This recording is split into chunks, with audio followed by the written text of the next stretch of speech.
This is the Conscious Hour. And remember when Trump ran for office, he was going to be the anti war.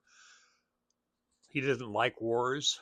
Let's get into this one right now and have a reflection of where we are currently today. And this is Mahmoud. Still on the way, still in stealth mode. The United States is still deploying more in the Middle East. And then we have this statement coming from Donald Trump that he ordered 25 additional bombers. And he said that, I hope no further action is needed. Imagine how much money that Again, trying costs. to be slightly ambiguous, but it's very clear. All of the plans are still there, they're very solid.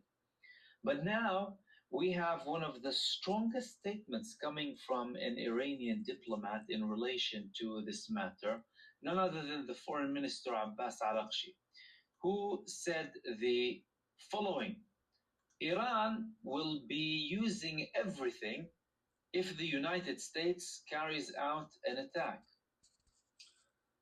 In Iran's most direct warning yet to the US, Foreign Minister Abbas Araghchi writes in the Wall Street Journal that our powerful armed forces have no qualms about firing back with everything we have if we come under renewed attack. Abbas Araghchi, the foreign minister, usually is, of course, a diplomat, tries to resolve matters, speak in a diplomatic tone, but there's no one to speak to in a diplomatic tone. It's all over. I mean, in Davos, some of them were saying that, that's it now with this rules based order, and the world is changing. A new world is arising. European countries are having alliances with China now, not just Canada. In effect, sending a message to Donald Trump that, well, you're doing this, all of this hostility against us. We're going to have to deal with the Chinese. So the Iranians and the Russians and the Chinese, well, everyone really, are reading through all of this information. That, of course, isn't going to stop the United States from carrying out certain actions because the Trump administration proved that, well, they do take actions. At the end of the day, they did what they did in Venezuela. They're threatening more countries in Latin America, and they are actively taking actions on the ground towards Iran. But what's behind this statement that's coming from Abbas Araghchi? Why did he say that we will fight back, fire back with everything that we have? Well, it's nothing but a clear indication and a reflection of reality. And that reality is, well, the Iranian nation isn't afraid of confrontation.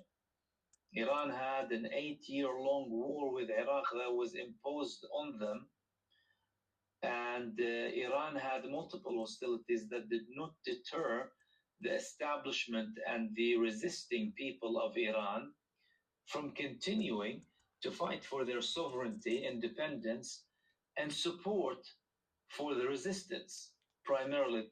So think about that. We go into these countries, and a lot of people say, oh, well, Iran is run by a dictator, a brutal dictator, they're killing their own people, and all these stories that are being told. Just like this last riot that was in Iran. And then you find out that there were 900 Mossad officers that were instigating the violence. So, why are we going down this road when we know the truth's out there, but nobody wants to focus on the truth? Because look what's happening in the United States. Look at how the United States is now being attacked by its own government. And remember, Donald said he was going to be the anti war president? Okay, have you had enough? Or do you want to just keep letting this fester? The question is, how do we get out of this? Stay tuned to the Conscious Hour. We're going to talk a lot more about this.